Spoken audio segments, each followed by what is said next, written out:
Hello, my name is John Turner.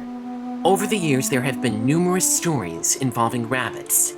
But tonight's show, Watership Down, isn't just another rabbit tale, pun intended. This animated feature, based on Richard Adams's novel of the same name, is a story rich with mythology and cautionary messages. And it's not really a kids' movie either. It plays its subject matter as straight as any live-action drama. Interestingly, the movie's director, scriptwriter, and producer Martin Rosen had previously helmed live-action movies. This would be his first venture into animation. Understandably, Rosen had quite a bit to learn about what it takes to make an animated feature, but luckily, it was worth it. Oddly, however, Rosen was not originally supposed to be director.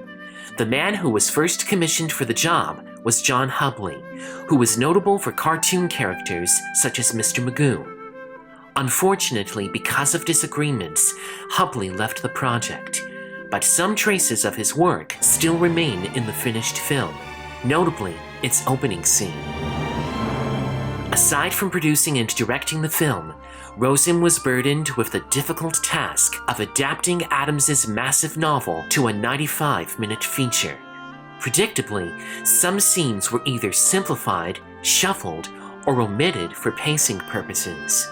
Otherwise, his script is surprisingly faithful to the book, right down to its grittiest moments.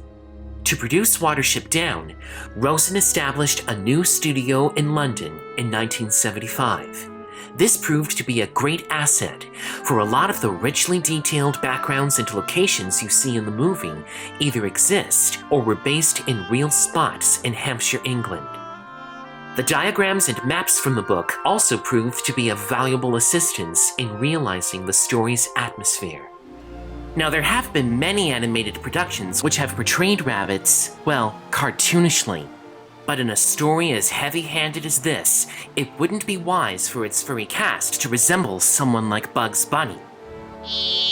What's up, Doc? So actual animals were brought into the studio to serve as a reference for the animators.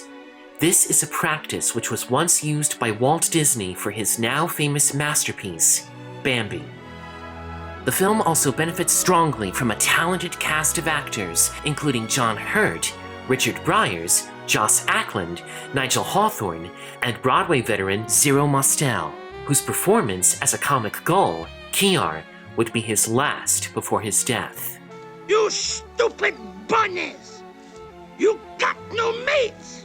Where are mates? Where are cheese? Even though Watership Down is not a musical, there is one song in the picture, performed by Art Garfunkel, Bright Eyes, which became a huge #1 hit in England. This song is set to a similarly haunting sequence in the film, which adds to its melancholy tone. How can you close and fail? Watership Down premiered in British theaters on October 19th, 1978. It was an instant success, more than making back its budget of $2.4 million. In America, however, the film proved to be a difficult sell, arguably on account of its heavy subject.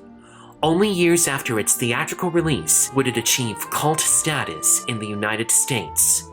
Following this, Rosen would go on to direct another animated adaptation of a Richard Adams story, The Plague Dogs, arguably a much tougher and more harrowing tale. While there have been numerous other versions of Watership Down produced for television, theater, and streaming, this one remains a classic which still holds up today. Now, I promise you there are going to be some sequences that will come across as graphic and quite disturbing, but don't be alarmed. This film uses such moments as a means of telling its story, not for shock value. With that out of the way, we now invite you to sit back and relax as we proudly present Watership Down. Enjoy.